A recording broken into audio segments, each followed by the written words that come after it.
Selamat sore, rekan-rekan yang sudah bergabung pada sore hari ini. Sambil menunggu teman-teman yang lain, rekan-rekan yang lain begitu untuk masuk dan bergabung bersama kita pada sore hari ini. Saya ingin menyapa dulu teman-teman dan rekan-rekan sekalian. Semoga semua dalam keadaan yang baik-baik saja. Semoga semua dalam keadaan yang sehat-sehat saja. Dan terima kasih sudah mendaftar webinar hari ini Sabtu 11 Juli 2020, yaitu pengalaman kuliah S2 di Bali dan di luar Bali oleh dua narasumber kita. Yang pertama oleh Bapak IGD Andika Mkom dan Bapak Indra Pratista MCS. Sebelum itu, perkenalan dulu, ada beberapa mungkin yang belum mengenal saya atau semuanya belum mengenal saya. Perkenalan dulu, perkenalkan, salam kenal. Nama saya Teresa Primasari Turker, sebagai moderator webinar kali ini. Senang bisa menyapa teman-teman semua yang sudah bergabung. Masih kami tunggu beberapa yang lain begitu ya. Ada yang menjadi, sebelum saya lanjut lebih dalam begitu, saya bekerja di Sindiksikom Indonesia, satu institusi mungkin tidak mungkin tapi memang benar satu institusi bersama dengan dua narasumber kita pada sore hari ini, Bapak Andika dan Bapak Indra. Beliau merupakan dosen sekali lagi di Sindiksikom Indonesia atau STIK Indonesia begitu. Ada beberapa hal yang menjadi perhatian rekan-rekan, yaitu yang pertama untuk menonaktifkan suara atau di mute begitu, dan menonaktifkan video kamera agar tidak mengganggu rekan peserta yang lain. Dan bila ada pertanyaan berkaitan dengan topik webinar sekali lagi mengenai pengalaman kuliah S2 di Bali dan di luar Bali, bisa langsung ditulis pada kolom chat yang sudah tersedia di sebelah kanan pojok atas begitu. Nanti akan ada sesi tanya jawab setelah sesi ngobrol-ngobrol santai bersama dua narasumber kita pada sore hari ini. Mengenai e-certificate, rekan-rekan akan dikirimkan melalui email yang sudah diisikan dalam form. Nanti akan saya bagikan linknya dalam kolom chat di saat momen sesi tanya jawab. Itu akan diisi oleh teman-teman atau rekan-rekan, email, nama lengkap, dan institusi. Dan semoga ini menjadi perhatian teman-teman ya, karena nanti akan itu akan berguna untuk pengiriman e-certificate dan juga nama lengkap. Jadi mohon dicek kolom chat yang sudah tersedia begitu. Baik, kalau begitu saya mau mengundang dua narasumber kita pada sore hari ini, pengalaman kuliah S2 di Bali dan di luar Bali, yaitu Bapak IGD Andika Mkom dan Bapak Indra Pratista MCS. Selamat sore Bapak narasumber kita sore hari ini, Bapak Andika dan Bapak Indra. Bisa mendengar suara saya dan melihat visual saya? Sore Tessa, sore. Selamat sore, itu saya mengenal suaranya Pak Andika. Pak Indra, Pak Indra boleh bergabung, boleh sapa peserta yang lain. Selamat sore Pak Indra. Selamat sore Tessa, kira-kira terasa jelas gak di sana? Saya mendengarnya cukup jelas begitu Pak Indra dan Pak Andika. Bagaimana kabar hari ini Pak? Sehat-sehat saja? Harusnya sih sehat-sehat saja ya. Ya, untuk saat ini masih sehat-sehat saja ya.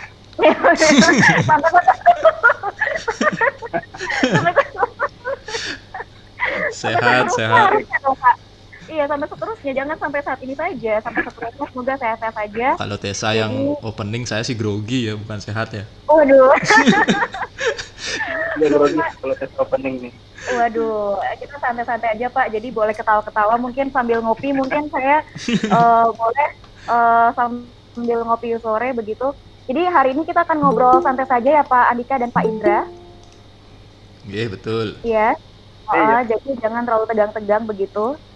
Jadi happy weekend Pak Andika dan Pak Indra. Ya, happy weekend ya.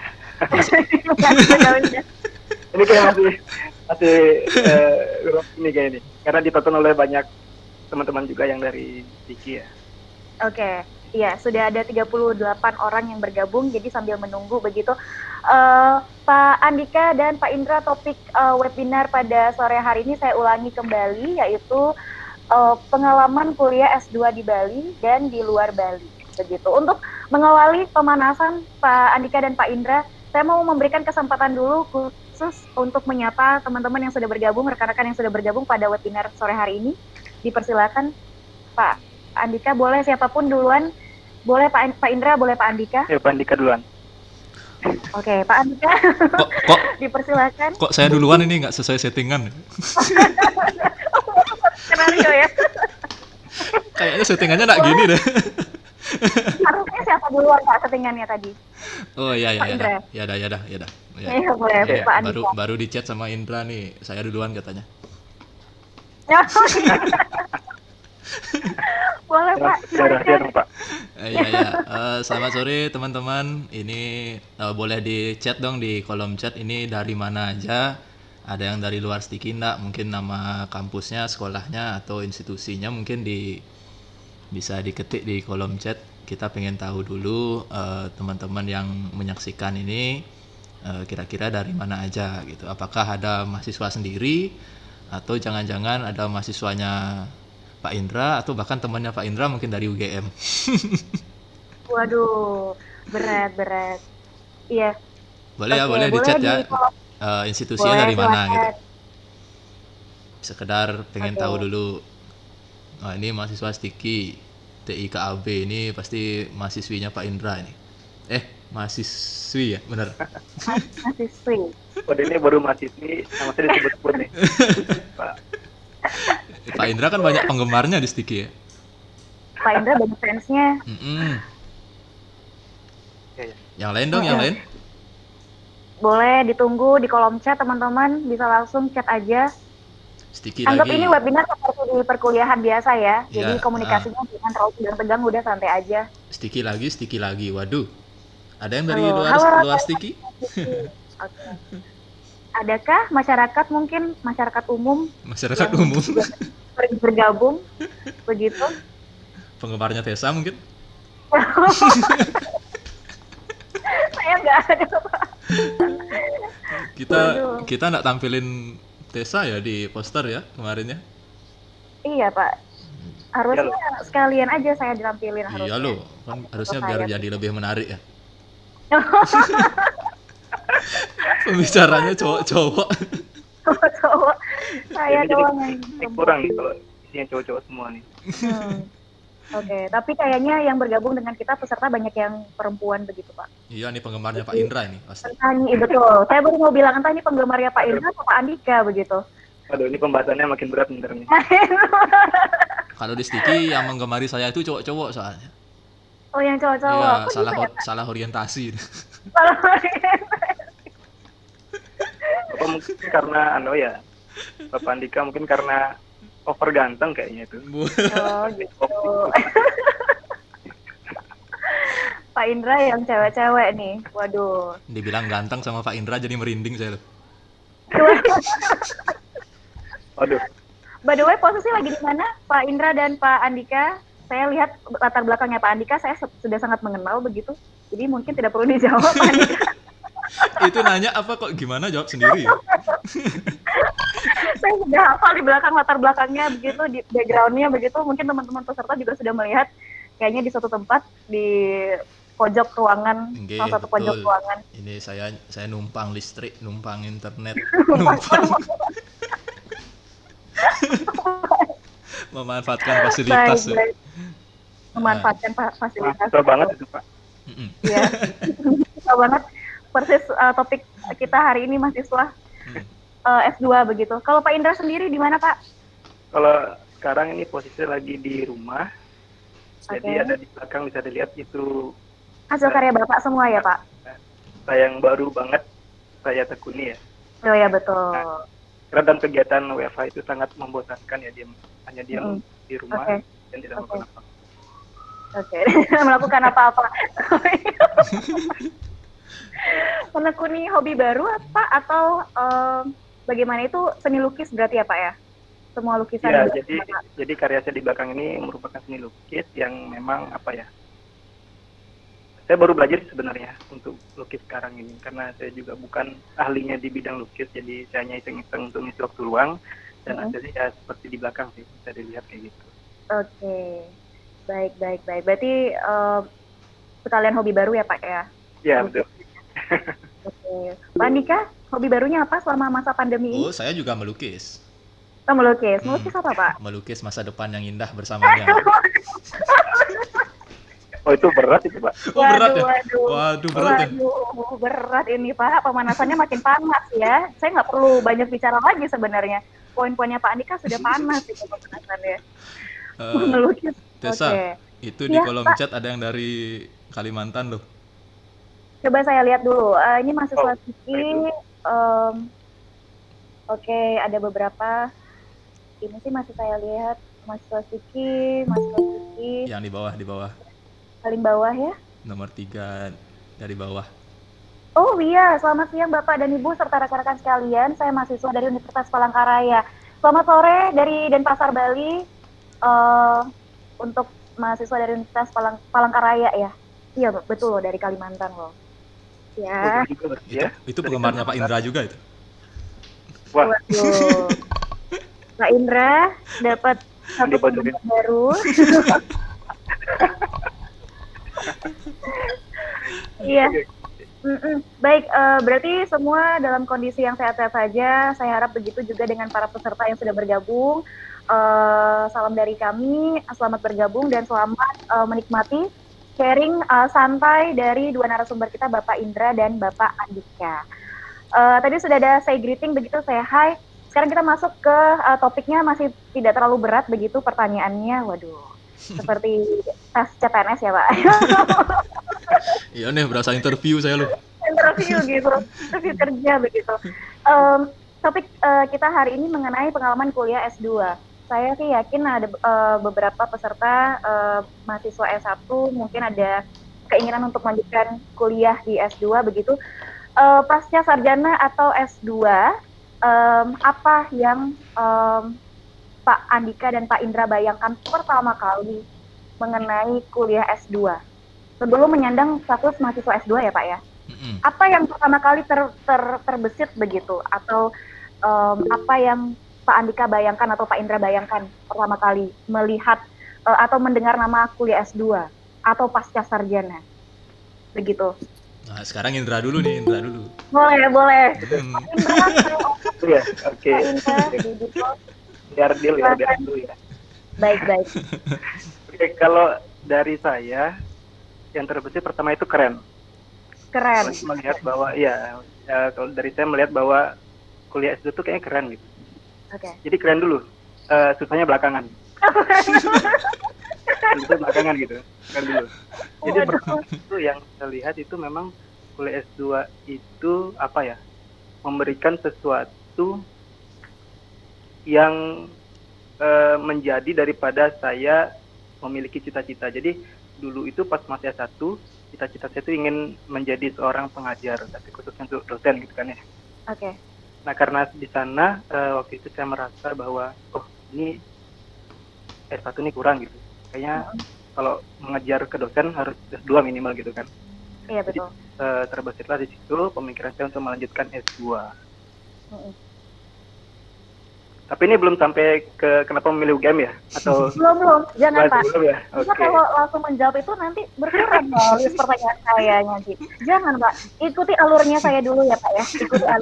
Ikuti skenario. Siap. Pak Indra nggak tahu settingan nih. Gimana sih Pak Indra? Aduh, oke.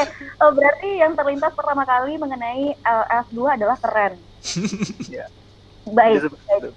Baik, saya catat Pak Indra. Menurut Pak Indra S2 pertama kali adalah keren gitu. Terima aja. Pak Andika bagaimana Pak? Apakah memiliki pendapat yang sama? Kalau pendapat yang sama, saya lanjut next question. Harus beda pokoknya Pak. Oke, Gimana? baik. Kalau saya sih pandangan S2 itu awalnya gini. Jadi waktu S1 tuh saya sudah punya pemikiran. Waktu S1 itu kan dosennya kebanyakan tamatan S2 kan itu ya. Waktu kita S1 dosen kita adalah yang pendidikan terakhirnya adalah S2 kebanyakan. Nah di sana tuh saya berpikir ketika mau lulus itu semester akhir, saya tuh punya sedikit pertanyaan mengganjal gitu. Saya dengan dosen saya di Stiki di S1 itu kan hanya beda 2 tahun pendidikannya. Ya, jadi kita mau skripsi kita udah tamat kan kita sudah 4 tahun. Ya, kita sudah 4 tahun belajar. Sedangkan yang ngajarin kita itu kan cuma selisih 2 tahun secara pendidikan dengan kita. Nah, tapi saya berpikir kok rasanya jauh banget beda ilmunya gitu ya. Padahal saya dengan beliau, saya dengan Bapak Ibu pengajar kan hanya beda 2 tahun. Nah, kok rasanya mereka itu di atas langit, lalu bisa fleksibel banget ilmunya seperti itu. Nah, saya berawal dari sana penasaran juga kira-kira orang ini 2 tahun ngapain sih?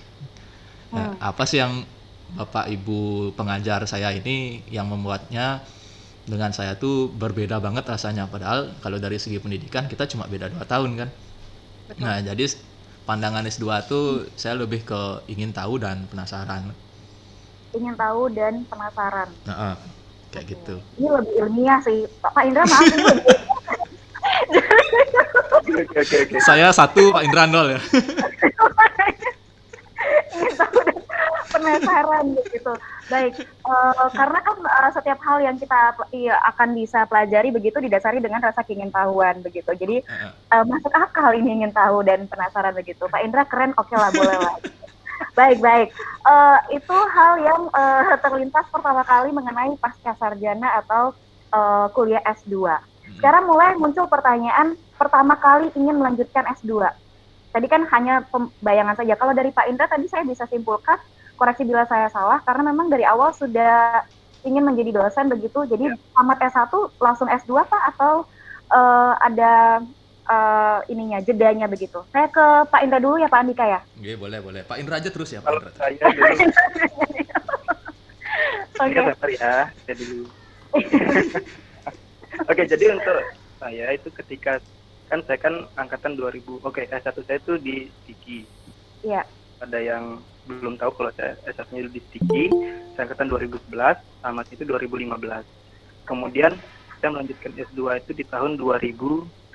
Jadi ada jeda setahun. Iya.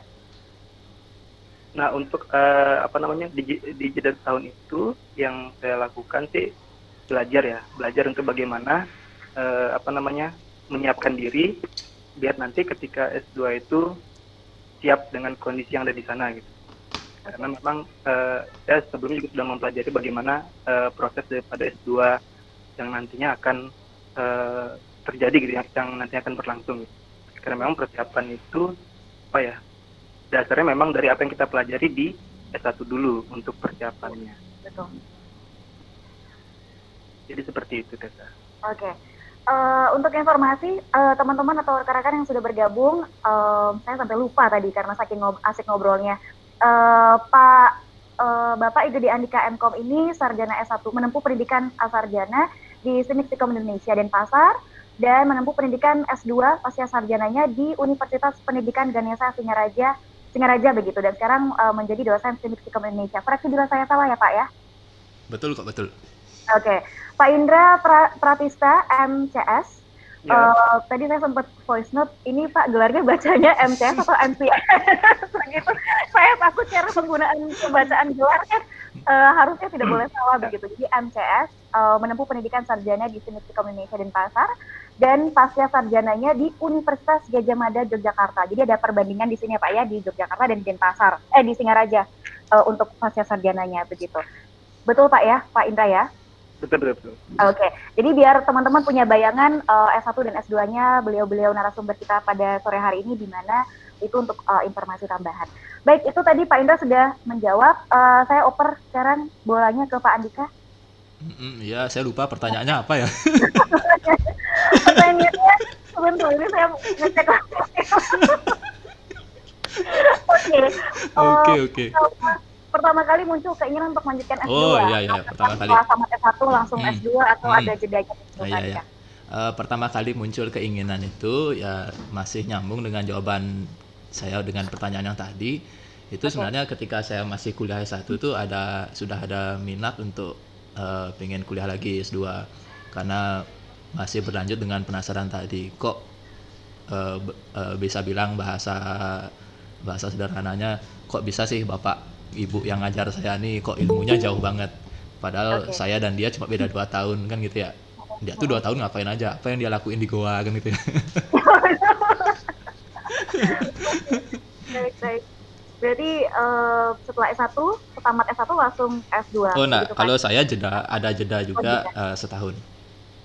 Jeda setahun. Mm-mm.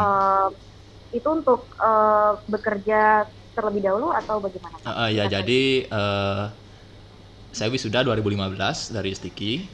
Lalu Oke. setelah wisuda itu saya kerja saya setahun, nabung, nabung. Mungkin rencana awalnya mau prewedding gitu ya. Waduh. Kak Indra kenapa Oh, enggak senyum-senyum? bercanda. Yang Ya, ngomongin Kak Indra.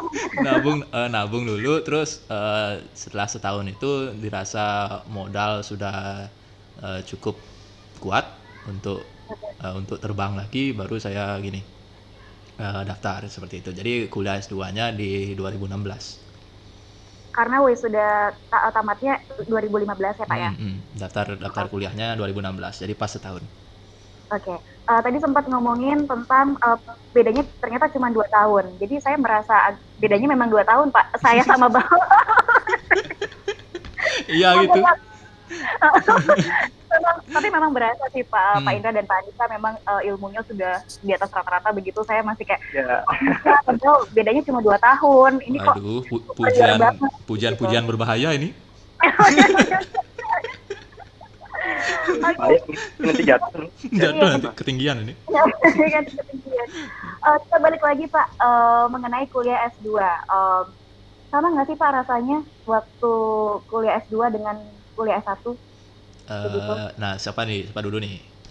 Boleh, Belum boleh. Andika. Andika Oh dulu. gitu, oke. Rasanya.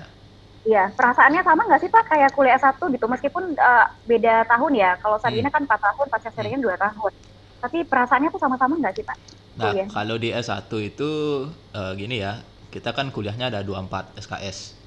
Oke, Kalau di S1, jadi kita tuh hampir kayak anak sekolahan, kuliahnya Senin sampai Jumat atau Senin sampai Sabtu kan gitu. Nah, betul. kalau saya sendiri kampus utamanya kan di Singaraja. Oke, Tapi ketika saya kuliah itu mahasiswanya lebih dari 15 orang. Jadi prodi Ilkom, ilmu komputer saya itu lebih dari 15 orang sehingga bisa buka kelas di Pego di Sesetan. di kesehatan betul. Undiksa yang di Pego seperti itu. Hmm, Jadi saya kuliahnya di sana Jumat Sabtu Minggu. Jumat Sabtu Minggu. Senin Ya Pak ya. sampai Kamis saya free. Jadi Oke, kuliahnya itu Jumat Sabtu Minggu karena dosen pengajarnya itu dari Singaraja. Jadi yang ngajar Senin sampai Kamis mereka di Singaraja, Jumat Sabtu Minggu mereka ke Denpasar ketemu saya. Jadi kalau dari segi hari, suasana feel kuliah juga udah beda. Dimana kita selama ini dari SD, dari TK, hari Minggu tuh libur. betul. Tanggal merah ya, leyeh-leyeh segala macam. Nah, sekarang ketika saya S2, saya tuh hari Minggu belajar ke kampus. Waduh, betul. Ya Anti jadi mainstream ya Pak. gimana ya, ngerasa kok di badan itu ada konflik gitu loh. Konflik betul. Mager, Dari awal. magernya, malesnya, entah kenapa Minggu tuh kok harusnya istirahat, kok harus berangkat kuliah gitu sih. Itu Iya, oke. dari segi hari. Terus kalau dari segi waktu yang tadi saya bilang 24 SKS, di S2 itu nggak sebanyak itu. Jadi Oke. saya bisa kuliah tuh Jumat satu mata kuliah, Sabtu satu mata kuliah, Minggu satu mata kuliah. Jadi satu semester tuh bisa isinya cuma 3, 4 seperti itu aja. Oke. Ya, jadi Eh, kayak gitu. berarti Bapak nggak ada sama sekali ke Singaraja, semua aktivitas perkuliahan di Pego? Nah, untuk kuliahnya di Pego, cuma Oke. kadang dosen pengajar itu minta ketika UAS yang kalau di saya nggak ada UTS, jadi langsung Oke. UAS. Nah, UAS itu bisa di Singaraja. Oke. Nah, kalau Bisa di tesis mm, penelitian di semester 4 itu full di Singaraja. full di Singaraja. Jadi Pego itu cuma kampus belajar aja kayak gitu. Kalau kampus belajar Mm-mm. saja berarti di Pego. Mm-mm. Oke. Berarti ya kurang lebih seperti itu ya Pak Andika ya. Sekarang saya mau ke Pak Indra, masih on ya. Ya, aman kok, aman. Masih on ya. Dari tadi diam ya, memang karena Pak Andika sedang berbicara sih. Oke Iya, Pak, karena tadi itu sekarang seru banget caranya. iya, Apa tadi gimana? pertanyaannya? Sabar. Oke. Waduh, waduh memang satu-satu sebutin pertanyaannya dulu baru dijawab. Satu-satu dulu baru dijawab gitu. Gak masalah Pak Indri, Pak Indra. Saya ulangi lagi, awal kuliah S2 sama nggak sih Pak rasanya sama kayak kuliah S1?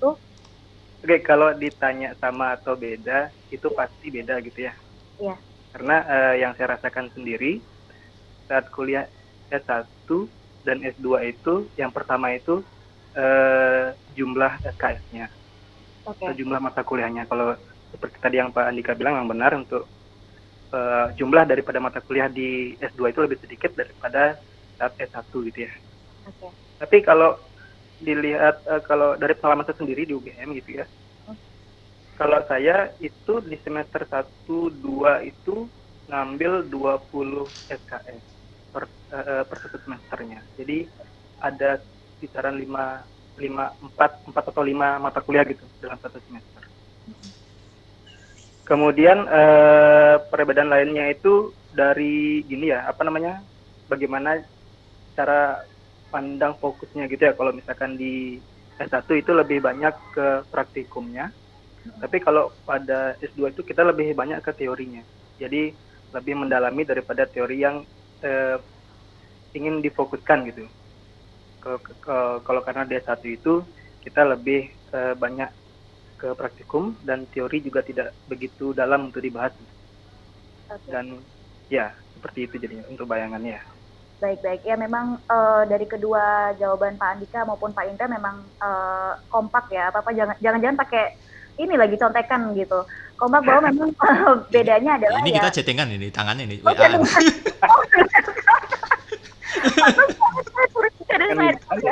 Tanganku.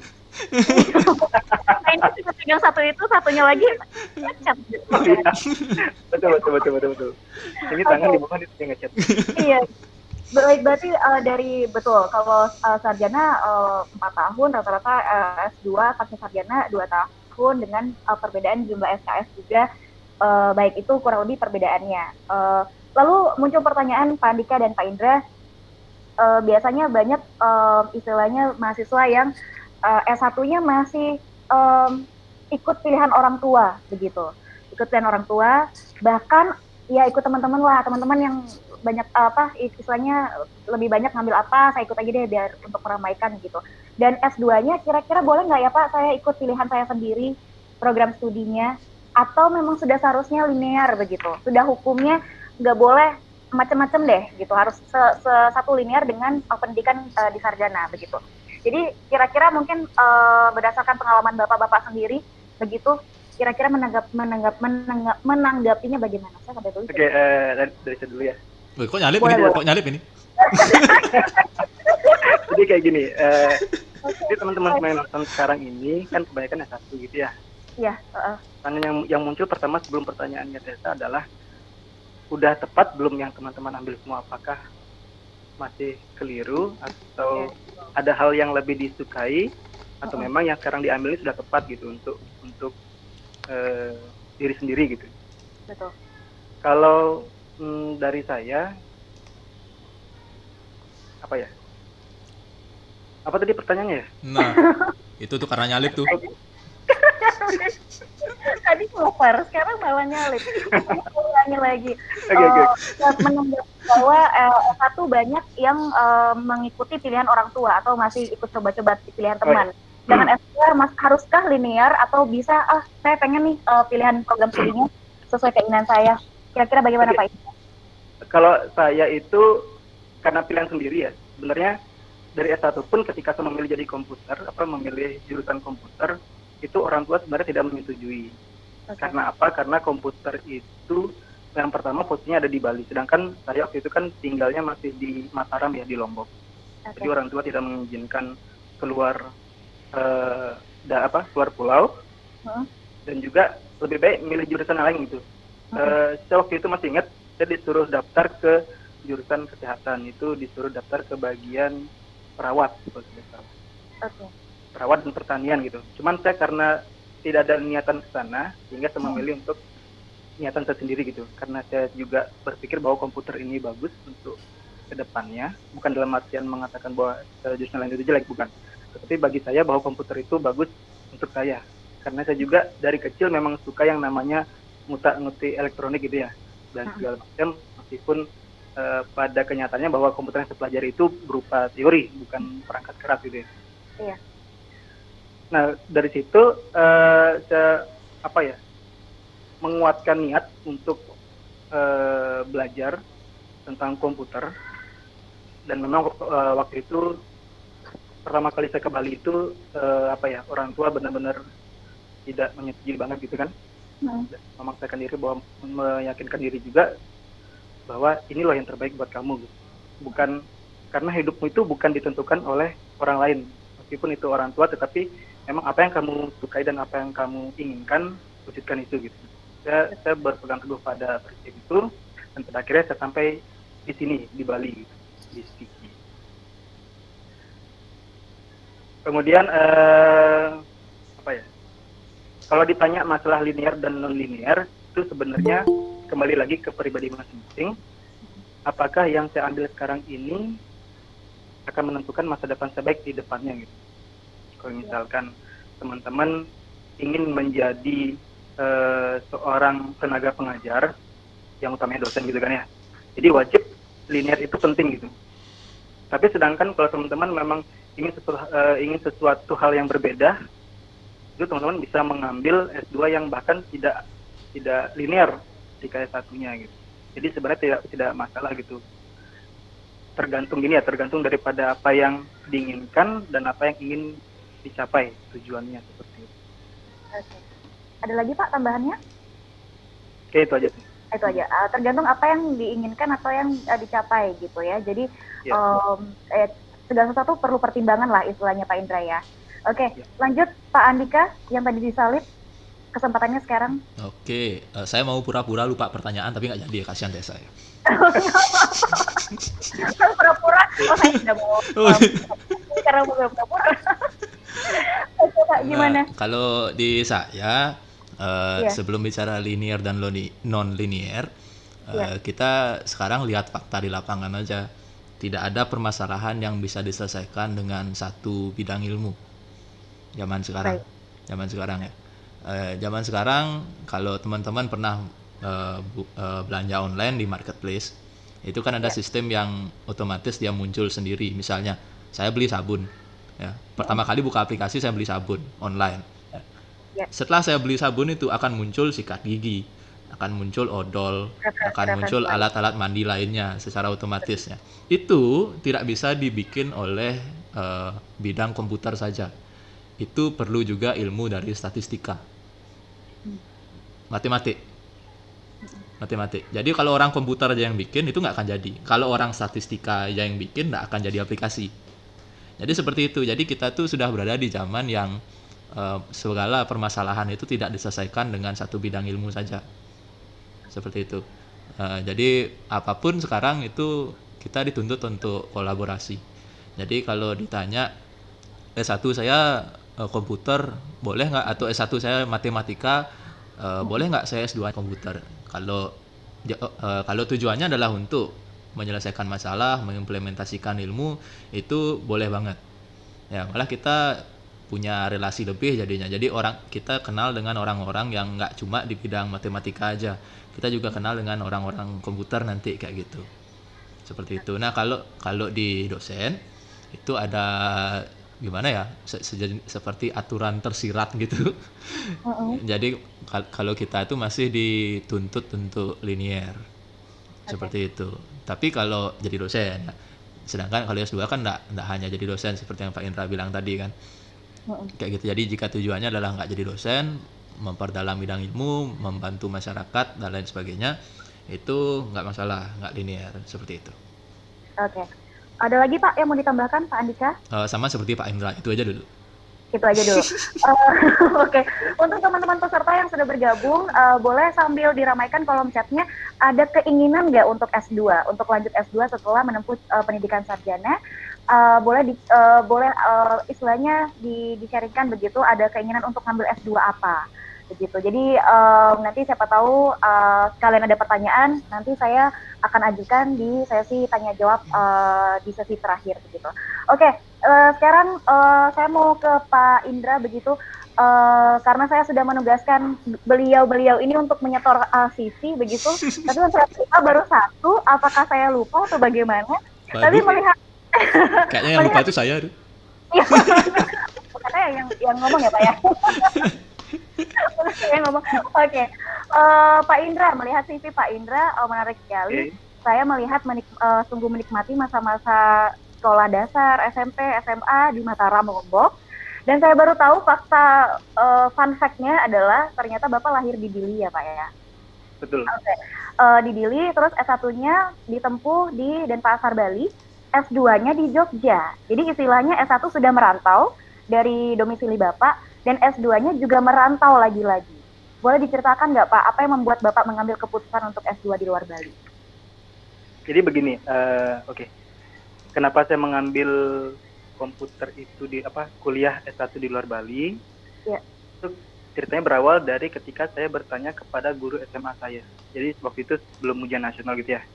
Saya iseng-iseng bertanya ke guru saya yang ada di SMA, Pak, kira-kira kalau misalkan ngambil komputer, saya juga tiba-tiba tercetus ingin mengambil S1 komputer gitu ya. Langsung saya tanyakan ke guru saya, Pak, kira-kira kalau komputer itu bagusnya ngambilnya di Lombok atau di luar Lombok gitu.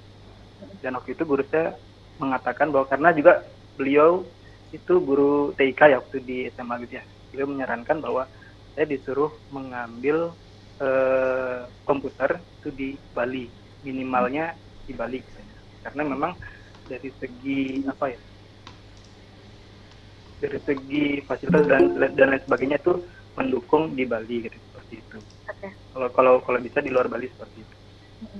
Kalau dari saya, jadi dari situ awal mula kenapa saya ingin melanjutkan itu di luar Bali.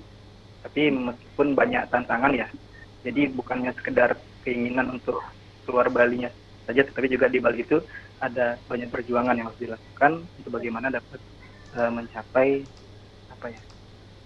dapat berkuliah di luar Bali, di Bali gitu, di luar Lombok gitu ya. Iya. Oke. Ada lagi Pak yang mau dilanjutkan? Oke, mungkin segitu dulu ya. Itu dulu. Saya lanjut ke Pak Andika, pertanyaan yang sama, berbeda dengan Pak Indra gitu. Pak Andika sendiri memilih S2-nya di Bali. Jadi apa yang membuat Bapak mengambil keputusan untuk S2 di Bali? Pertimbangannya apa saja? Tapi ada nggak sih Pak keinginan untuk S2-nya di luar Bali aja? Karena S1-nya juga sudah di Bali. Begitu, silakan Pak Andika. Mau jawaban yang jujur apa yang bohong ya? Waduh, ini agak susah begitu. Waduh, bahaya ini, bahaya. Bahaya begitu. Kita jujur saja Pak. Oh iya, bercanda. Dapat apa yang gini aja, yang bohong aja nggak apa-apa. Oh, yang bohong ya. Oke. Boleh yang mana, yang jujur atau yang bohong? Boleh, terserah Pak Andika. Gini. Waktu saya masih kuliah S1, itu kan sudah ada pengen niat untuk S2. Nah, waktu saya kuliah S1 sebenarnya tujuan saya itu adalah ITS, Surabaya. Oke. Karena saya pengen keluar, tapi ya masih yang paling dekat. Oh ya, baik. Iya benar-benar. Ya, biar nggak repot-repot. Kampus IT yang di luar, tapi masih paling dekat. Ya, ITS menjawab kebutuhan saya kan gitu. Iya. Nah, seiring berjalan waktu, kalau boleh jujur nih ceritanya, saya waktu S1 itu saya belum kerja, jadi saya kuliah pagi. Oke. Nah, jadi masih dibiayai orang tua waktu S1. Nah, ini sedikit cerita miris mungkin ya. Jadi awalnya waktu saya minta ingin cerita ke orang tua kalau saya akan S2, itu orang tua saya sedikit meragukan. Sedikit meragukan karena dari segi biaya finansial itu kurang. Jadi saya punya adik, jadi orang tua saya itu harus biayai adik saya juga. Seperti itu jadi background kondisinya. Nah, saya yang sudah jeda setahun. Jadi kan saya jeda setahun. Nah, jadi saya selama setahun itu nabung. Jadi saya punya tabungan.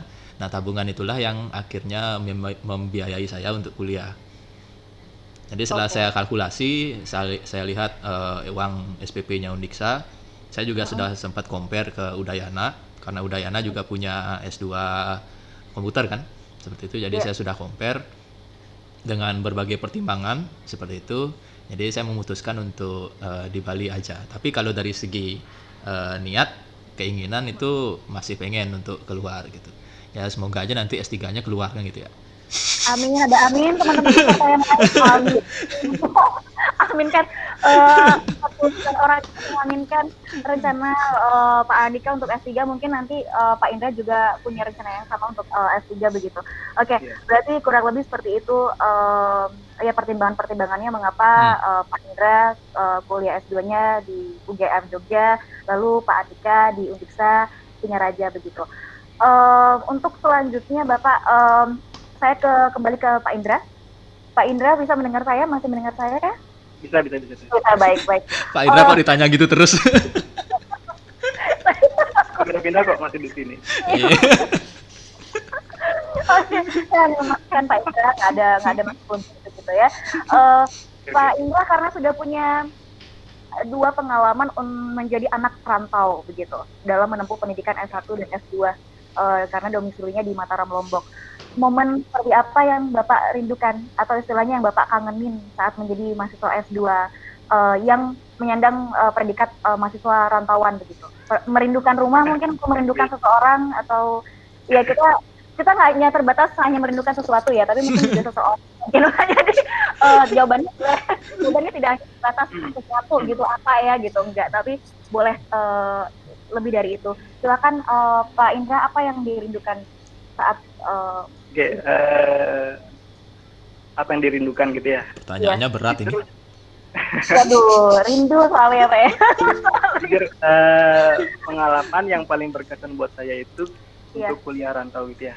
Betul, itu pengalamannya berkesan. Di S1-nya ketimbang di S2-nya. Oke. Kalau pengalaman apa ya? Tapi kalau di S2 saya, pengalaman yang saya rasakan itu karena mungkin lebih berat ya untuk tantangannya di S2 daripada S1. Maksudnya dari segi waktu itu juga lebih banyak habisnya untuk belajar itu di S2-nya. Iya. Jadi benar-benar ketika saya merantau ke Jogja itu, ketika merantau belajar di Jogja itu benar-benar waktunya itu habis buat belajar. Untuk menikmati hidup itu, ibaratnya menikmati hidup ya, untuk liburan-liburan pergi kemana-mana, itu saya gunakan waktu benar-benar libur semester aja.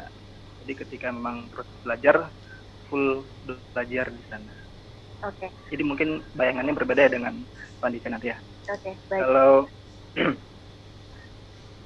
baik. Kalau di S1 itu karena lebih renggang yang saya rasakan, jadi karena waktunya juga terbilang agak lama ya, 4 tahun untuk masa studinya. Jadi selama 4 tahun di Bali itu saya dapat menikmati jalan-jalan dan segala macam aktivitas yang menghibur gitu. Baik. Ketimbang di Jogja. Jadi lebih prefer, saya lebih enak di S1 sih sebenarnya daripada di S2. Muncul pertanyaan Pak, jalan-jalan sama siapa Pak? Tessa ini honornya dipotong nanti. Baik, kurang lebih seperti itu ya Pak Indra ya. Pak Indra, kalau saya boleh lihat mungkin soal Bapak agak kepotong setengah atau mungkin agak bisa. Begitu? Iya. Okay. Itu efek pertanyaannya itu. Oke. Itu kurang lebih seperti itu. Jadi lebih banyak ya istilahnya pengalaman berkesannya di S1 ya Pak ya, karena S2 sudah fokus begitu melakukan segala bentuk penelitian. Baik. Pak Andika, pertanyaan yang sama, tidak menyandang status rantauan pasti tetap juga punya pengalaman yang berkesan kuliah di Bali. Bagaimana Pak Andika? Kalau saya sih karena selama 2 tahun saya di rumah, maksudnya nggak ngekos, nggak merantau seperti Pak Indra gitu ya. Jadi mungkin kalau dari pengalaman yang diceritakan sih mungkin nggak begitu berkesan, nggak begitu wah, biasa aja seperti S1 kan gitu. Iya. Cuma sedikit mode survive-nya itu ketika tesis. Ketika semester 4 di mana saya nggak ada urusan di kampus Pego, jadi benar-benar bimbingan itu, ketemu dosen, daftar ujian segala macam itu di Singaraja. Nah, sedangkan waktu semester 4 itu saya nggak ngekos sama sekali di Singaraja, saya full PP. Kalau teman-teman ada yang belum pernah ke Singaraja, itu dari Denpasar 2,5 jam. Jadi kalau PP itu habis waktu 5 jam. Dalam sehari, Pak. Dalam sehari itu 5 jam habis di jalan.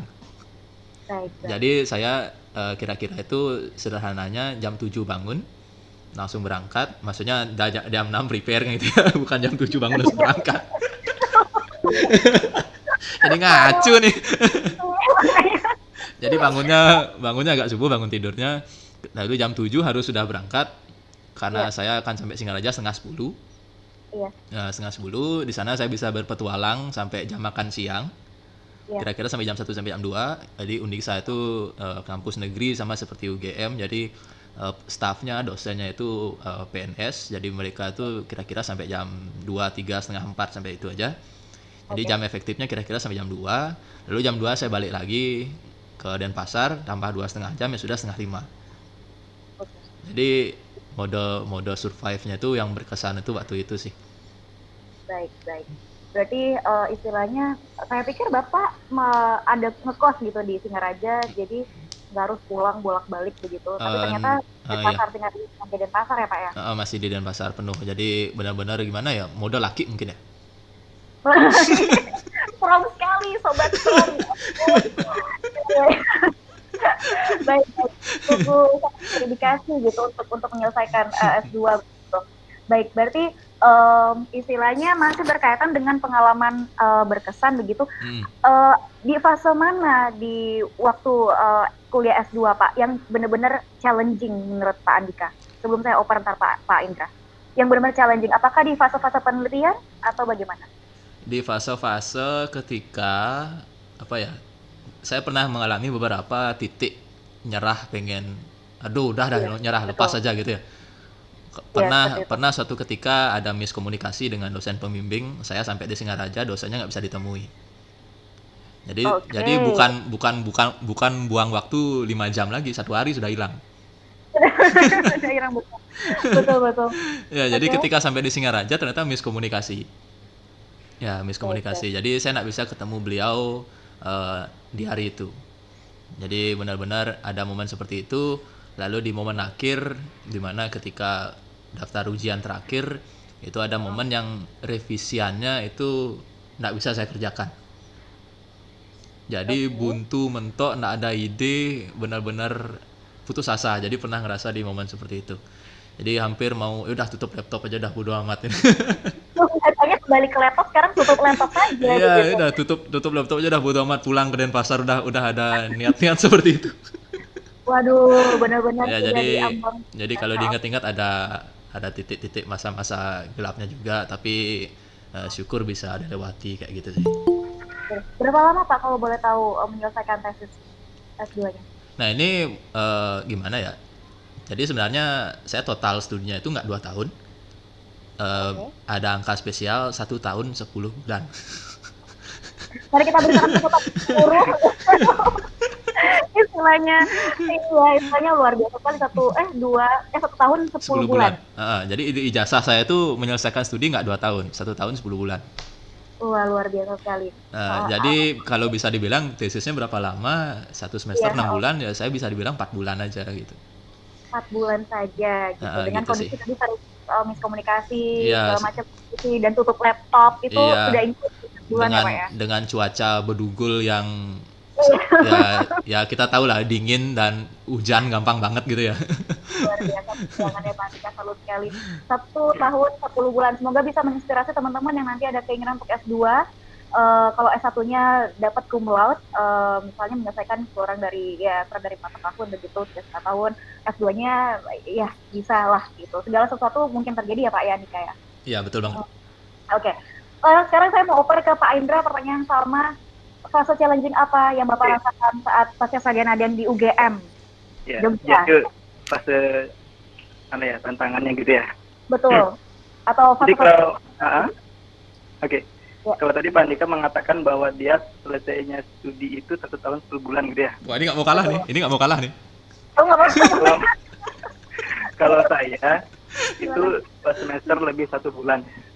2 semester? 4 semester lebih 1 bulan. Jadi 2 tahun lebih 1 bulan. 2 tahun lebih 1 bulan. Oke. 2 tahun lebih 1 bulan. Jadi lebih jauh ya daripada Pandika tadi ya. Iya, Pak. Kalau dia tadi untuk tesisnya itu menyelesaikan 4 bulan ya kurang lebih ya Pak ya. Kalau Betul. saya itu kurang lebih 1 semester Heeh. lewat 1 bulan. Oke. Itu semester lewat 1 bulan. Lebih jauh ya. 6 Jadi bulan, 7 bulan lah, Pak ya. Jadi seperti ini untuk teman-teman semua yang nonton, jangan apa ya, jangan melihat bahwa angka tersebut sebagai perbandingan yang menyeramkan gitu ya. Bahwa setiap orang sebenarnya memiliki yang namanya apa ya, semangat yang berbeda-beda gitu ya. Betul. Mungkin waktu itu karena memang semangatnya lagi kendor sehingga maksudnya lewat gitu ya. Baik. Ya, untuk masa-masa yang menantang buat saya ketika kuliah 2 di UGM itu apa ya, awal saya mendaftar Oke. kuliah S2 itu yang merupakan tantangan terbesar buat saya karena dalam apa ya, dalam pendidikan S2 ini khususnya untuk di ilmu komputer ya, ilmu komputer pasca sarjana UGM, di mana sebelum memasuki semester 1 itu ada yang namanya perkuliahan, pra pasca sarjana. Jadi di mana para pasca sarjana di sini merupakan suatu kegiatan pembelajaran yang dilakukan di mana hasil yang didapat daripada pra tersebut akan menentukan bahwa mahasiswa ini atau calon mahasiswa ini akan resmi masuk sebagai mahasiswa di S2 UGM komputer gitu khususnya gitu. Karena di sini setiap fakultas itu memiliki kebijakan yang berbeda-beda ya. Jadi khususnya di Ilkom seperti itu. Ada yang namanya perkuliahan pasca sarjana. Kemudian tentunya di situ banyak syarat gitu ya. Dan tantangan yang terbesar memang ketika proses belajar di S2 tersebut gitu. Karena kalau misalkan nilainya tidak mencukupi ataupun ketika dites ada yang miss gitu ya nilainya, itu akan mengulang lagi untuk tahun berikutnya karena untuk pendaftaran saya, maaf saya bocorkan sedikit, untuk pendaftaran sendiri di ilmu komputer S2 UGM itu dia dibukanya hanya setahun sekali. Jadi ketika gagal di peranya tersebut maka mengulang lagi di tahun berikutnya seperti itu. Jadi itu merupakan tantangan buat saya bagaimana saya bisa nantinya masuk sebagai mahasiswa resmi di ilmu komputer pasca sarjana UGM. Oke, berarti Bapak sekali mendaftar langsung bisa masuk untuk ini ya, Pak ya? Ya, tadi makanya persiapannya kan setahun saya mau belajar. Betul. Oke, baik. Masih berhubungan dengan perkuliahan Pak Indra, saya masih di Pak Indra ya Pak Andika, tunggu sebentar. Oh, jadi Tessa gitu. Waduh, sepertinya ini pembahasan harus di behind the scene, Pak. Oh iya.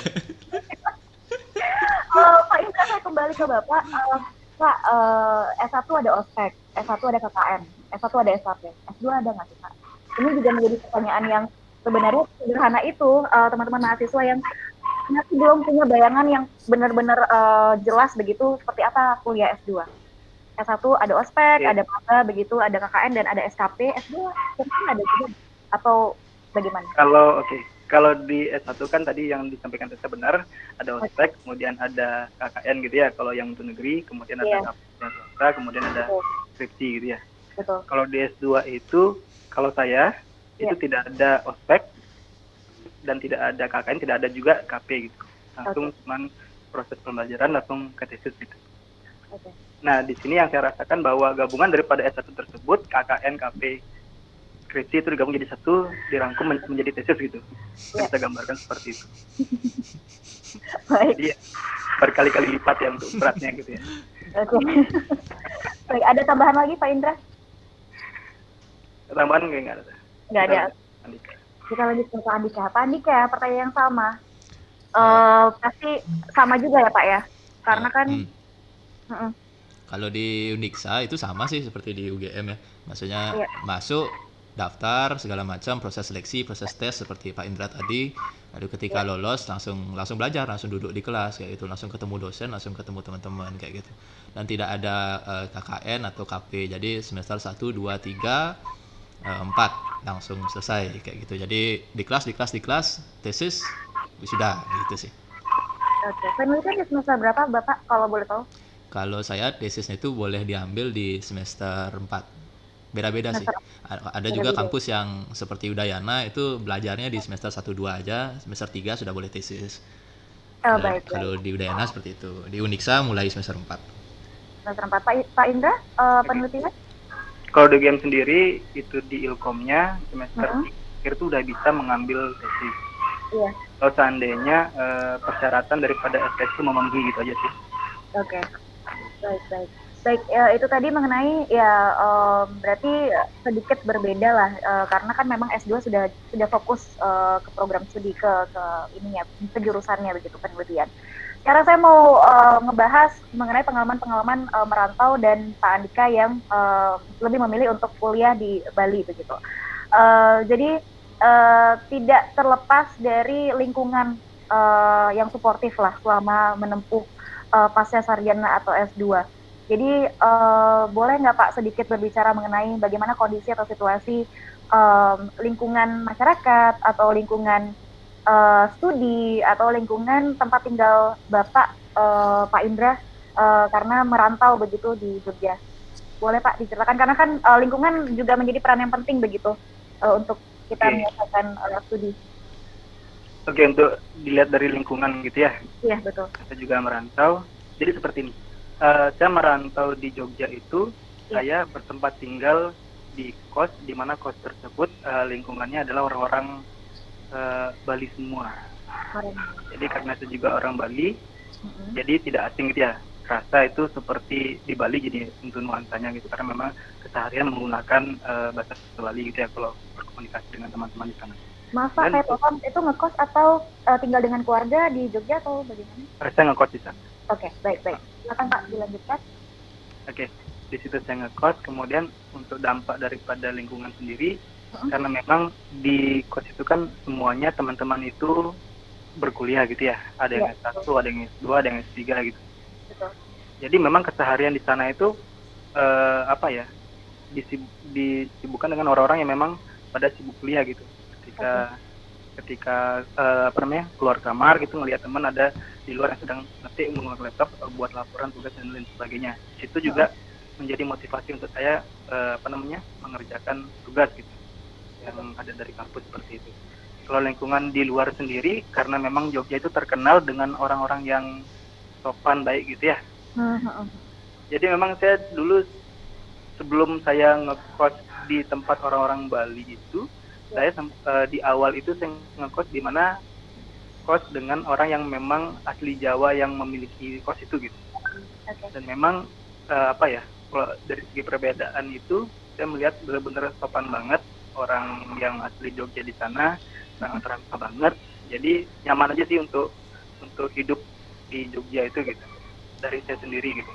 Oke, berarti Bapak dengan ya mudahnya begitu beradaptasi dengan lingkungan yang diversity begitu, dan kebetulan juga lingkungan Bapak datang dari latar belakang yang sama dengan Bapak begitu. Ya, mungkin kalau dilihat dari segi itunya ya jadi memang berdampak ke psikologis juga ya, kalau misalkan betul. dengan orang baik juga akan menjadi baik seperti itu kan ya. Betul. Tapi memang lingkungan di sana itu saya merasa bahwa memang lingkungan di Jogja itu adem gitu, sejuk gitu seperti itu. Jadi nyaman untuk belajar studi ke Jogja, nyaman bos ya. Suka wisata kuliner nggak Pak di Jogja? Oh ya, wisata kuliner ya, karena memang di Jogja itu terkenal dengan unik ya, betul. Saya pengen. Tapi yang unik itu saya selama di Jogja tidak pernah makan gudeg di Yujum, kan yang terkenal itu Yujum, tapi saya belum makan di situ. Oke, baik. Ada makanan favorit nggak Pak selama di Jogja? Mungkin makanan khasnya Jogja. Makanan favorit saya mie ayam di Jogja. Mie ayam di Jogja. Mie ayam Bu Tumini namanya. Itu cuma ada di Jogja, tidak ada di tempat lain. Nggak buka cabang ya Pak? Nggak ada buka cabang. Seberapa tahun Pak? Waduh, itu pertanyaan yang nggak perlu ditanyakan sebenarnya.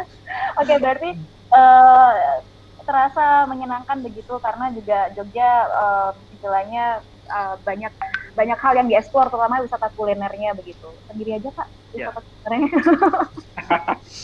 Kembali ke pertanyaan yang sebelumnya. Oke, Baik, terima kasih Pak Indra. Selanjutnya Pak Andika, pertanyaan sama Pak mengenai lingkungan suportif atau bisa diceritakan situasi kondisi lingkungan selama Bapak menempuh pendidikan pasca sarjana. Ya kalau cerita lingkungan, ya cerita Singaraja kan. Berarti kita sudah, ya kayaknya kita yang orang Bali ini pasti sudah tahu lah Singaraja seperti apa gitu, walaupun nggak pernah ke sana ya. Ya, yang paling apa ya? Ketika saya pertama kali datang ke Singaraja itu, saya dengan mudahnya didetek orang Denpasar. Oh oke. Karena apa Pak Andika? Padahal saya kan saya tuh sudah apa ya feeling gitu.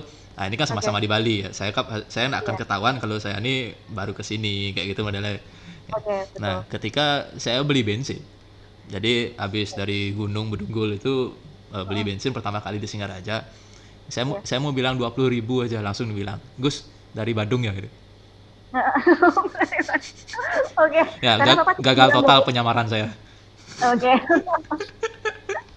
Jadi kita semua tahu dari Bali, Singaraja punya logat yang khas banget, beda banget dari kabupaten-kabupaten lainnya, betul banget ya. Singaraja punya kata bahasa Bali yang hampir seluruh kabupaten lainnya nggak make. Iya betul. Ya, jadi penyebutan orang ya, saya mau sebut katanya tapi yakin saya semua udah tahu, teman-teman semua udah tahu gitu ya. Nyebut teman sendiri itu dengan sebutan binatang gitu ya.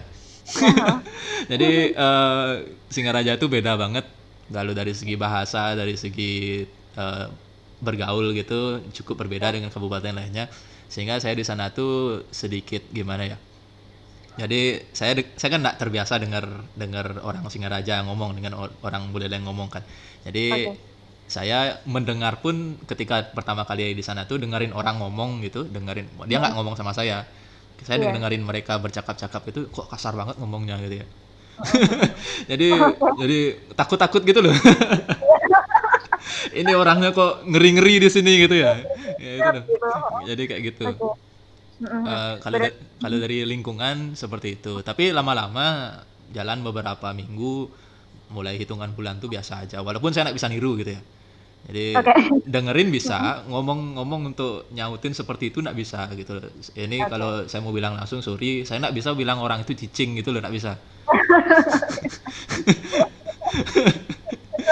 Jadi mereka tuh datangnya, kalian cicing ini marah teke gitu ya. Jadi saya dengar biasa, nyautin itu nggak bisa jadi gitu. Jadi masih seperti itu sampai hari ini juga begitu, karena di sana nggak begitu lama. Dan satu lagi itu yang paling seni adalah soal mata angin. Mata angin. Saya pernah, jadi unik saya itu cukup luas seperti Udayana. Jadi bisa ada jalan mobil gitu di tengah kampusnya. Jadi cukup gitu kan, cukup luas ya, level universitas. Nah, jadi saya tuh pernah ketemu dosen saya tuh ke beda fakultas, beda gedung gitulah istilahnya. Beda gedung. Nah, saya tuh disuruh di sana itu ke selatan, ngelodang gitu ya kalau bahasa Balinya ya. Ngelodang ya. Nah, saya pergilah ke selatan yang menurut saya selatan. Ya. Nggak ketemu fakultasnya. Ya. Nggak ketemu fakultasnya. Itu ketika fakultasnya momennya gimana Pak? Ya akhirnya nanya, fakultas ini di mana? Ini nih ngelodang gitu. Akhirnya saya pergi ke selatan, ke Lod ya, selatannya Bali. Selatan versi saya itu adalah ke Denpasar. Dari kalau kita di atas, selatannya kan ke bawah ke Denpasar. Ya, menurut orang Singaraja, selatan itu ke atas, ke Lovina, ke pantainya itu. Ya, itu namanya ngelodang. Ya, jadi di Singaraja, utara dan selatan itu kebalik. Ya, baik. Nah, jadi akhirnya nggak pernah nyampe di fakultasnya itu gitu. Itu benar. Pengalamannya ya. Ya, merasa kesel gitu, kayak ditipu, tapi sebenarnya saya nggak ditipu gitu. Iya. Saya curiga sama Pak Indra, jangan-jangan lama pasca sarjananya S2-nya di Jogja bisa bahasa Jogja, Pak? Nggak bisa. Waduh. Bahasa Jawa, bahasa Jogja sedikit-sedikit ya kayaknya ya. Tapi kalau ngucapin nggak bisa. Tapi kalau dia ada orang ngomong itu nerjemahkan sedikit bisa. Tapi terbiasa mendengar ya Pak ya, masih mengerti. Terbiasa mendengar karena lingkungan saya juga itu kan di kos kan banyak orang Bali, jadi lebih intensnya itu pakai bahasa Bali sih sebenarnya di sana. Oh baik. Mungkin sesekali aja Pak ya, karena kan memang lingkungannya sudah di luar Bali begitu. Oke, Ya. baik, menyenangkan sekali pengalaman-pengalamannya yang saya belum tahu begitu. Tapi untuk sekarang saya mulai mencoba untuk membawa lebih dalam lagi, karena istilahnya S2 kita boleh punya keinginan S2 di mana aja, di luar Bali ataupun di dalam istilahnya di Bali sendiri begitu. Tapi salah satu hal yang bisa merealisasikan itu, mewujudkan itu adalah dana pendidikan S2. Mungkin dari Pak Andika atau Pak Indra lebih dulu boleh menanggapi bahwa boleh berdasarkan pengalaman, boleh dikasih tips dan triksnya mengenai ya mencari dana pendidikan S2 baik beasiswa ataupun dana pribadi. Pak Andika, Pak Indra, boleh. Silakan ditanggapi. Siapa duluan nih? Hebat Om. Ayo. Aku duluan kalau gitu. Jadi kalau saya karena bukan merupakan mahasiswa yang apa ya, yang menempuh pendidikannya dengan beasiswa gitu ya. Okay, kalau saya dengan biaya sendiri menempuh pendidikan S2-nya. Jadi kalau saya ngasih tips dan trik gitu ya bagaimana untuk biar bisa lolos atau masuk ke pasca sarjana khusus Ilkom di UGM. Itu yang pertama itu memang harus yang dipersiapkan adalah ada beberapa mata kuliah yang kembali lagi dibahas di perkuliahan S2 yang ada di S1 dulu. Jadi tapi tidak semua gitu. Ada beberapa tetapi tidak semua. Di sini bisa saya bocorkan nggak, Kok ya, untuk beberapa mata kuliahnya. Jadi seperti ini. Karena di Ilkom itu kan tadi saya sempat menyampaikan bahwa di Ilkom itu untuk pasca sarjana ada yang namanya kelas pra perkuliahan gitu ya. Jadi pra perkuliahan itu ditempuh selama 1 semester. Jadi selama 1 semester itu teman-teman dianggap masuk dalam semester 0 gitu. Belajar di sana itu mata kuliah yang diajarkan itu mata kuliah dasar yang ada di S1 dulu. Kalau tidak salah ada algoritma dan pemrograman, kemudian ada basis data. Itu ada 5 teori dan 3 praktikum yang didapatkan di perkuliahan pranya tersebut. Dan memang persiapannya harus benar-benar teman-teman itu mempelajari semua tentang apa yang diberikan pada perkuliahan pra tersebut gitu. Agar nantinya nilai yang didapatkan itu memuaskan dan nanti bisa langsung ini dianggap sebagai mahasiswa pasca sarjana ilmu komputernya gitu. Ini khusus UGM gitu ya. Kemudian untuk kalau dari segi persiapan, karena saya dulu itu tahun saya belajar untuk persiapannya, jadi memang sih mungkin berbeda orang gitu ya. Ada yang merasa setelah setahun mungkin sudah benar-benar matang. Kalau saya sih di tengah-tengah gitu, antara matang dan tidak matang gitu. Karena masih masih harus saya belajar lagi gitu. Kalau dari saya.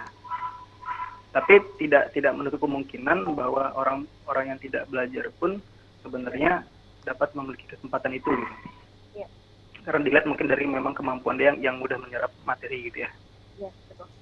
Jadi seperti itu. Jadi saya rasa untuk kuliah selama 1 semester di semester 0-nya tersebut, saya rasa sangat cukup untuk teman-teman bisa masuk ke dalam pasca sarjana ilmu komputer di UGM. Oke, baik. Itu tadi Pak Indra, Pak Andika masih mendengar saya? Pertanyaan yang sama dengan Pak Indra. Ini saya beneran ini lupa pertanyaannya nih. Pertanyaannya persiapan dana pendidikan S2 Pak. Karena kan kayaknya boleh kita semua punya begitu di luar Bali maupun di dalam sendiri. Persiapan dana pendidikan gitu ya? Ya, salah satunya pendidikan. Persiapan kan dana kan? Betul. Nah kalau strategi saya dulu, karena saya S2 sambil kerja kan itu ya, jadi kerjanya di Denpasar, kuliahnya di Singaraja. Jadi strategi saya dulu adalah ketika saya semester 1 saya sudah harus punya uang untuk bayar semester 2. Ketika saya semester 2, setelah itu sambil jalan, di akhir, di awal, saya sudah harus punya atau setidaknya mencicil uang untuk semester 3. Jadi saya tanamkan itu ke diri sendiri biar aman aja gitu kan. Jadi saya nggak akan sebut SPP Undiksa berapa, tapi yang bisa saya sebut adalah saya setiap bulan saat saya kuliah itu saya saving sekitar 1 juta setiap bulan. Oke. Jadi gimana pun caranya setiap bulan tuh saya harus nabung atau nyimpan uang 1 juta. Itu nanti akan saya gunakan untuk bayar CP di semester selanjutnya seperti itu. Nah itu kalau biaya sendiri.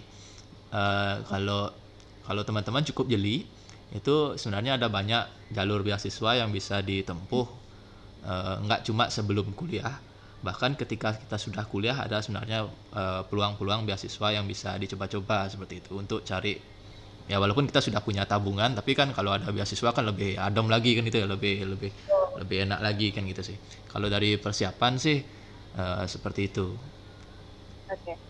Buat teman-teman boleh di kolom chat kalau misalnya mau bertanya seputar apapun yang masih berkaitan dengan pengalaman kuliah S2 atau pasca sarjana di Bali ataupun di luar Bali begitu. Jadi yang mungkin terlewatkan saya bertanya dari teman-teman sendiri, boleh silakan langsung di chat. Nanti akan saya ajukan kepada narasumber Pak Indra dan Pak Andika begitu. Karena kan lagi 15 menit ya Pak ya, kurang lebih 15 menit lebih lah. Gitu, untuk Cepat banget ya. Cepet nggak berasa. Iya Iya, loh. makanya. Ngobrol-ngobrol ya. Ngobrol sama Tessa cepet banget. Kalau ngobrol sama Pak Indra sih lama banget ya. Pak Indra bisa saya ngomong Pak Indra. Aduh. Saya apa? Oke. Jadi saya masih menunggu, para narasumber juga masih menunggu pertanyaannya begitu. Berarti dari segi Pak Indra yang kuliah pasca sarjananya di Jogja, maupun Pak Andika yang kuliah di pasca sarjananya di Undiksa Singaraja begitu, sama-sama menggunakan dana pribadi ya Pak ya. Tapi tidak menutup kemungkinan teman-teman peserta di sini juga bisa menggunakan beasiswa, karena tersedia banyak sekali beasiswa-beasiswa yang tersedia untuk yang ingin menempuh pendidikan pasca sarjana. Kurang lebih seperti itu ya Pak Andika, Pak Indra. Kalau boleh saya tahu nih Pak, ada nggak mata kuliah satu aja favorit? Kalau dari saya, Ya boleh. Pak Indra, silakan. kalau dari saya favorit saya itu mata kuliah SPK, jadi sistem pendukung keputusan. Karena memang dari S1 dulu saya sukanya sesuatu yang membahas bagaimana cara mengambil keputusan gitu ya. Saya suka itu SPK, dan juga lagi satu itu AI, Artificial Intelligence, itu juga kuliahnya. Karena di sana mata kuliahnya itu waktu S2 saya dapatkan materi tentang membuat robot yang menggunakan AI. Oke. Dan apa ya? Dan robot itu bagaimana cara memadamkan api seperti itu. Saya suka merangkai hal yang berbau robot, jadi saya juga suka mata kuliah itu gitu. Oke. Itu ada kaitannya dengan penelitian Bapak atau tesis Bapak atau bagaimana? Iya, untuk tesis itu ada kaitannya dengan SPK. Jadi di mana tesis saya ini agak berat pembahasannya ya. Enggak apa-apa, untuk edukasi. Jadi tesis yang saya ambil tuh gini.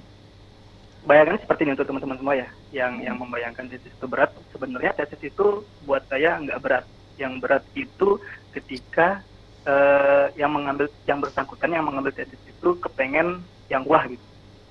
Buat saya kalau ada yang gampang, buat apa yang sulit gitu. Jadi saya mengambil tesis saya itu yang sesuai dengan apa yang saya suka. Dan waktu itu yang saya ambil adalah kecocokan tanaman kopi terhadap lahan itu menggunakan SPK.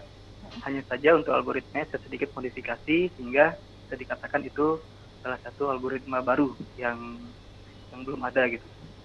Oke. Jadi seperti itu Tessa. Berarti masih ada kaitannya ya Pak ya dengan mata kuliah favorit, tapi juga digunakan di penelitian Bapak dan tesis Pak Indra begitu. Pak Andika, bagaimana kaitannya dengan tesis dan mata kuliah favoritnya? Atau sebutin dulu deh mata kuliah favoritnya Pak Andika di S2 biar nggak terlalu complicated. Apa Pak? Mata kuliah favorit? Apa ya? Atau semuanya malah mata kuliahnya favorit Pak Andika sih. nih, jangan-jangan. Makanya saya curiga gitu. saya bingung milihnya karena semuanya menyiksa gitu. Wah. Bukan favorit. Oke, baik. Apa ya? Kalau dari saya sih mata kuliah favoritnya masih seputar jaringan komputer. Jaringan komputer. Jadi yang Internet of Things gitu. Jadi masih masih salah satu mata kuliah favoritnya. Karena waktu itu saya lupa ingat ya karena udah zaman kuliah ya. Oh, ini sok pura-pura lupa nih. Coba gimana? Waktu itu dosen saya pernah menceritakan kalau di masa depan itu kita tuh ketika belanja ke supermarket, jadi dosen itu pernah cerita, jadi nanti akan ada sebuah teknologi di mana ketika kita ngaca di kacanya supermarket, ya nanti badan kita yang kelihatan di kaca itu bajunya bisa diganti-ganti Oh, oke. sesuai dengan baju yang dijual di supermarket itu. Jadi ketika kita nggak perlu ambil bajunya untuk nyoba di di ruang ganti gitu, kita tinggal ngaca. Di kaca itu ada aplikasinya. Jadi kita tinggal tekan, badan kita ganti semua di kacanya itu. Oh, betul. Jadi saya Baik. sempat dikasih insight, dikasih inspirasi seperti itu. Ini sedang dikembangkan bla bla bla bla segala macam. Jadi saya ingat hingga hari ini kalau saya pernah belajar itu. Jadi saya bilangnya ini adalah mata kuliah favorit saya karena saya ingat gitu. Itu baik. Bukan berarti mata kuliah yang nggak diingat itu nggak favorit ya. Jadi dilupain gitu aja. Nggak juga. Betul. Oke, berarti masih ada korelasinya begitu dengan penelitian Bapak di tesisnya Bapak. Nah, ini ceritanya asik banget nih. Ternyata itu bukan jadi tesis saya kayak gitu. Jadi kan nggak nyambung ya. Iya, makanya gitu tuh saya sudah berasa ini akan menjadi topik pembahasan yang menarik di penelitiannya Pak Andika begitu. Ternyata enggak ya. Iya, gitu. Jadi kaca fashion itu. Jadi sebut saja kaca fashion. Jadi kaca fashion itu jadi tugas dulu.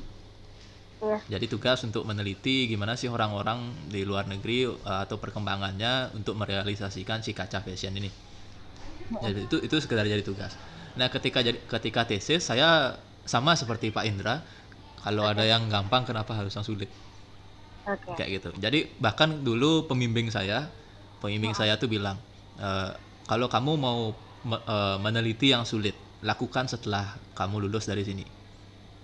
Kalau kamu mau bersaing dengan saya soal penelitian, saya dulu digituin sama pembimbing saya. Jadi kalau kamu mau bersaing sakti-saktian meneliti, lakukan itu setelah kamu wisuda. Ya. Setelah wisuda kesempatan meneliti itu terbuka lebar, kamu nggak perlu mikir waktu, nggak perlu mikir biaya SPP, kamu tidak harus datang jauh-jauh ke Singaraja. Ya, lakukan itu di Denpasar.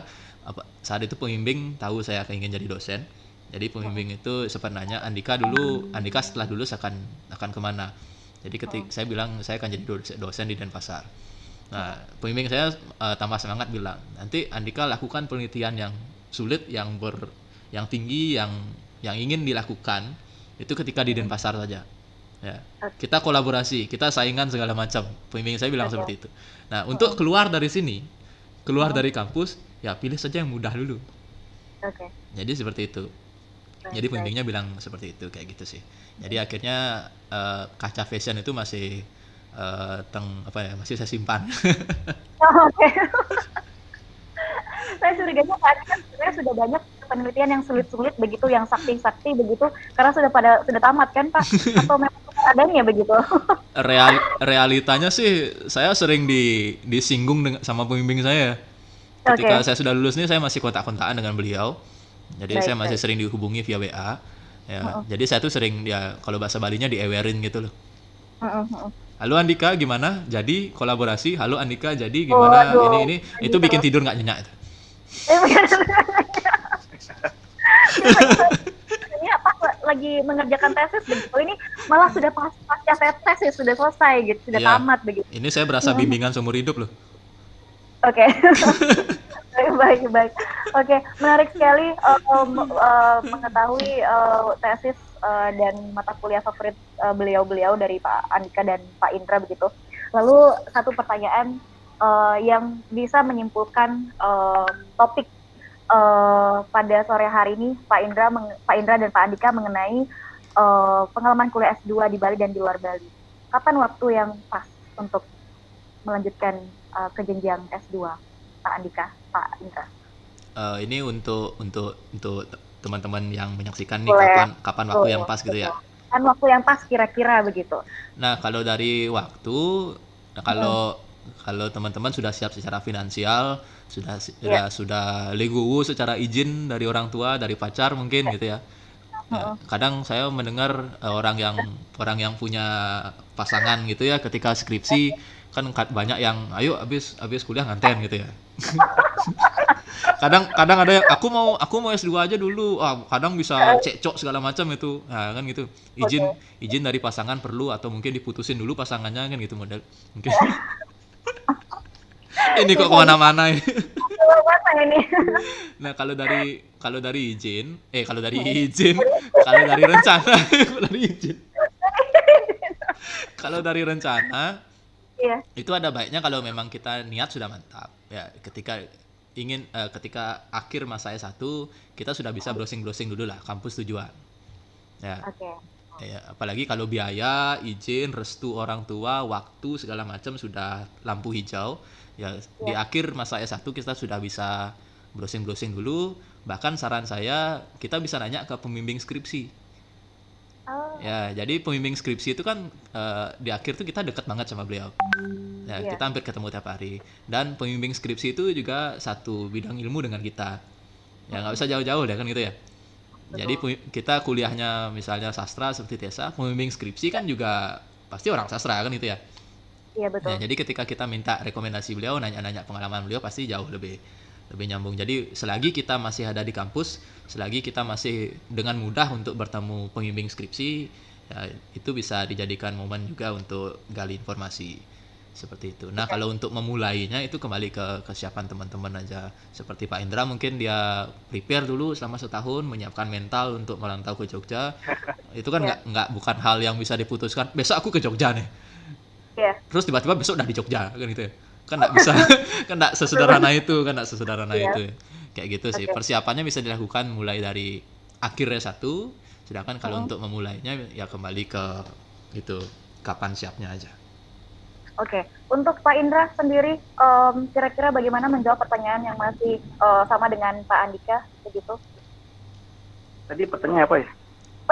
Oke. Sebelum saya ke pertanyaan Tessa, kayaknya ada yang Oh iya, ada yang pertanyaan nih kayaknya di Tessa. Setelah ini dah, Oke. setelah ini. Oke. Saya coba lihat dulu, ada yang bertanya dari Martinusna 1391. Pertanyaan untuk Pak Andika. Bagaimanakah cara Bapak mengatur waktu antara waktu perkuliahan dan waktu kerja? Karena kalau kita lihat jarak antara tempat kerja dan tempat Bapak menempuh perkuliahan sangat jauh. Apakah Bapak kerjanya daring atau bagaimana, Pak? Terima kasih. Satu-satu dulu, Pak Andika. Oh, ini Boleh? saya jawab nih. Iya. Wah, Tadi ini katanya untuk Pak Andika katanya. nah, ini pertanyaannya gimana ya? Ini pertanyaan susah banget. Oke, waduh. Malah pertanyaan susah. Ini Teman-teman. susah dan sedikit harus buka kartu ya. Oke. Ya, jadi saya S2 kan 2016. Ya, Iya. saya 2017 itu lolos lowongan saya sebagai salah satu staf tenaga kontrak di Disduk Capil Badung. Oke. Jadi saya kerjanya baju coklat. Udah bisa dibilang ada rute PNS gitu lah. Oke. Oh, itu kan idaman mertua banget ya. Waduh, betul. Pak Ya. Andika sudah ternyata. Ya, idaman mertua banget ya. Nah, 2017 itu saya belum intens untuk tesis. Iya. Jadi Senin sampai Jumat saya kerja di Capil Badung. Sabtu Iya. Minggu saya di Pego kuliah. Jadi no weekend, no holiday ya. Kayak gitu. Syukur-syukurnya tidak no girlfriend gitu. Waduh. Pak Andika, Pak Indra mulai Pak. Iya, ini manas-manasin Indra. Aduh, berat ini. Berat ini. Oke. Kembali ke topik. Oke, 2017. Nah, berita buruknya adalah berita ngenesnya nih. Oke. Berita ngenesnya. Ketika 2018 awal, saya wisuda Agustus ya. Saya wisuda Agustus 2018. Januari itu saya sudah harus memikirkan tesis saya, memikirkan masa akhir kuliah saya di 2018. Sehingga di 2018 itu kalau saya bilang saya kelabakan nggak bisa atur waktu. Ya. Oh, oke. Ya. Saya ke Singaraja harus hari kerja, Senin sampai Kamis, Senin sampai Jumat. Itu pun pagi Iya. sampai siang. Saya kerjanya juga di jam yang sama. Jadi di awal-awal saya mencoba untuk fokus ke tesis, itu minta izin ke atasan masih oke. Iya. Ya, kebetulan atasan saya juga orang yang tamat S3, jadi pendidikan tinggi, dia ngerti bagaimana menyelesaikan tesis kan gitu. Nah, tapi itu nggak bisa jalan selama yang saya pengen. Jadi jadi minta izin, bolos, bukan bolos ya. Saya tidak kerja di Capil Badung, itu hanya bisa bertahan sampai April.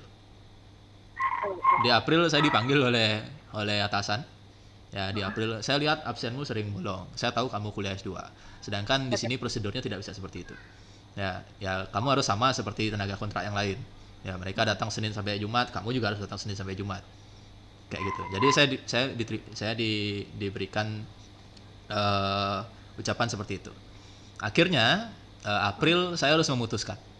Ya, saya jalankan tesis dengan mode lambat. Mode lambat tesis maksudnya adalah saya kerjakan dengan memprioritaskan Badung seperti itu, atau saya tinggalkan Badung. Opsinya tidak ada kerja lambat di Badung, maksudnya izin nggak bisa. Ya, opsi saya cuma dua, prioritaskan tesis atau prioritaskan Badung. Saya harus memilih.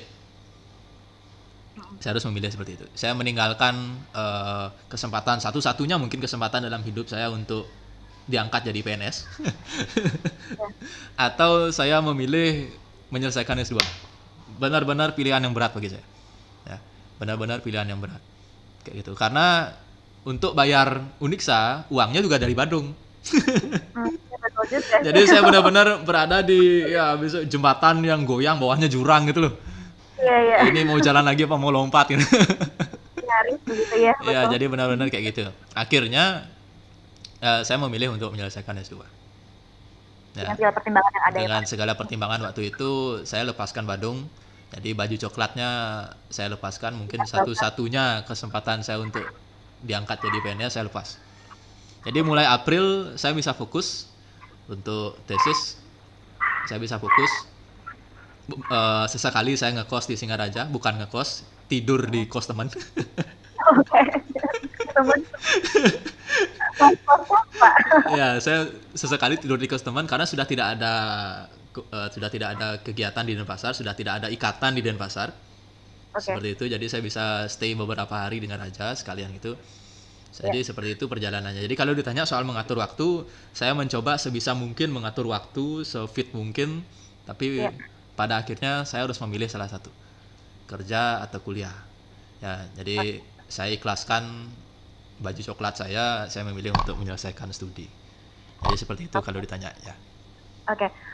Sudah menjawab ya pertanyaan dari Martinusnya 1391. Mungkin Pak Indra ada mau menambahkan atau saya juga menjadi pertanyaan saya juga, Pak Indra pas S2-nya di Jogja itu murni berarti kuliah saja atau sambil bekerja juga?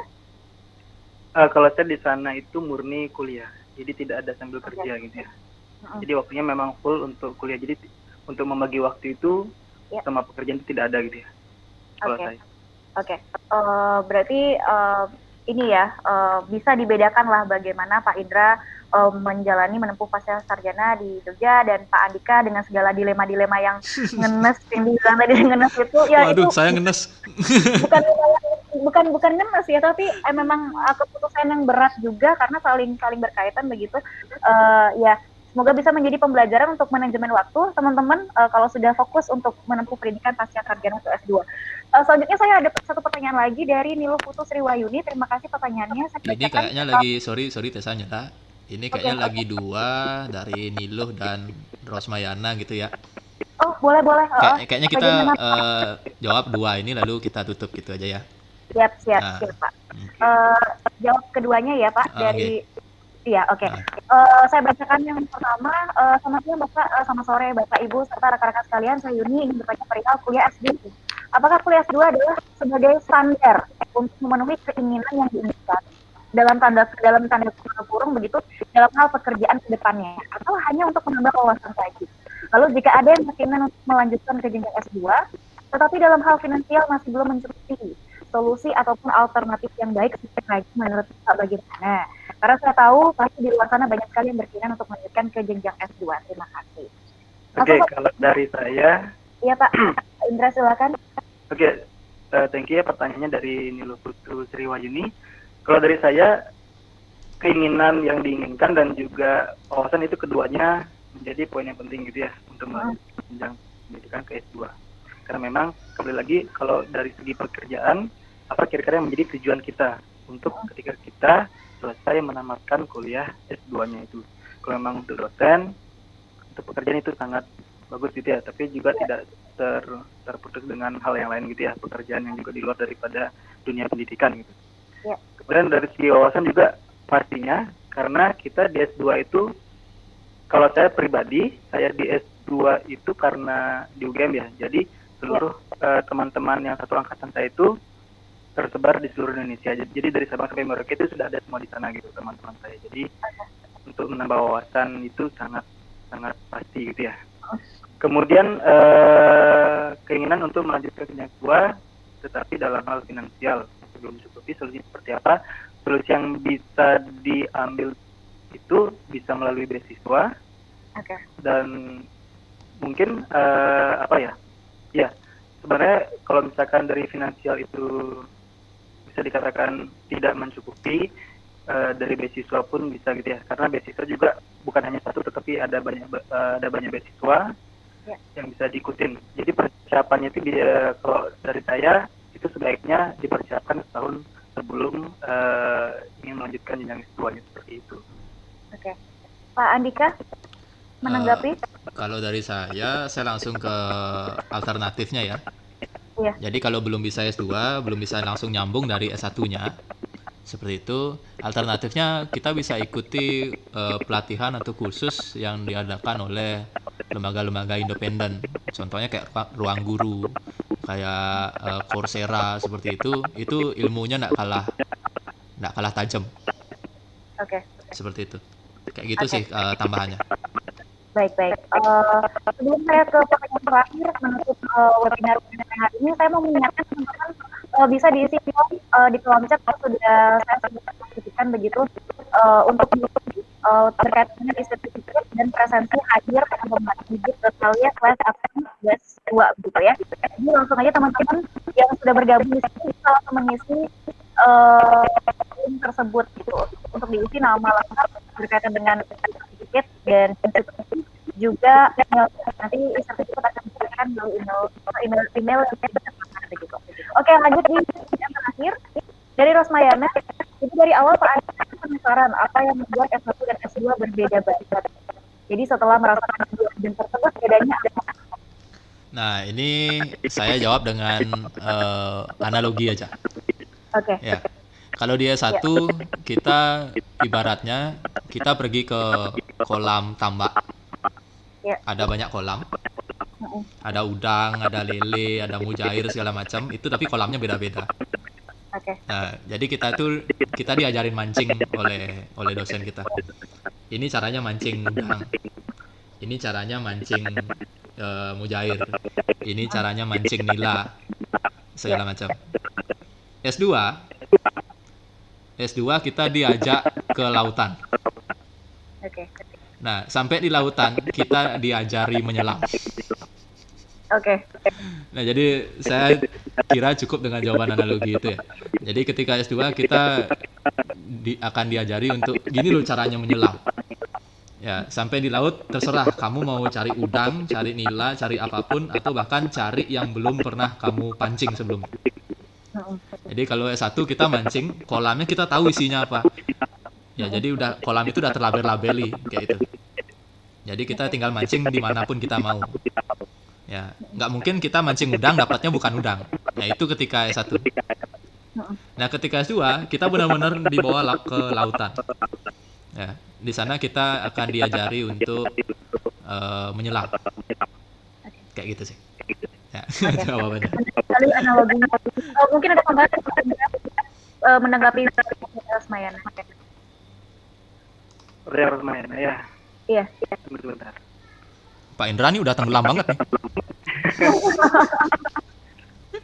Kalau dari segi perbedaan dari jenjang S1 dan S2 itu saya rasa lebih fokus gitu ya, fokusnya kemana gitu. Kalau di S1 mungkin kita fokusnya itu menyebar Tapi kalau di S2 tuh fokusnya benar-benar ke satu titik gitu. Iya.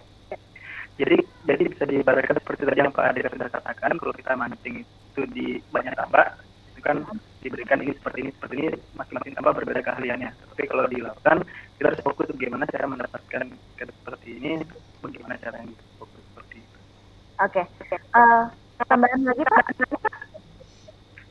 Ya sudah cukup gitu. Oke. Itu tadi beberapa pertanyaan yang dijawab narasumber hari ini. Sebelum terakhir Pak, rencana ke depan dan apa yang menjadi teman-teman peserta yang ingin untuk S2 kembali. Boleh siapa dulu? Pak Andika. Ini apa ya?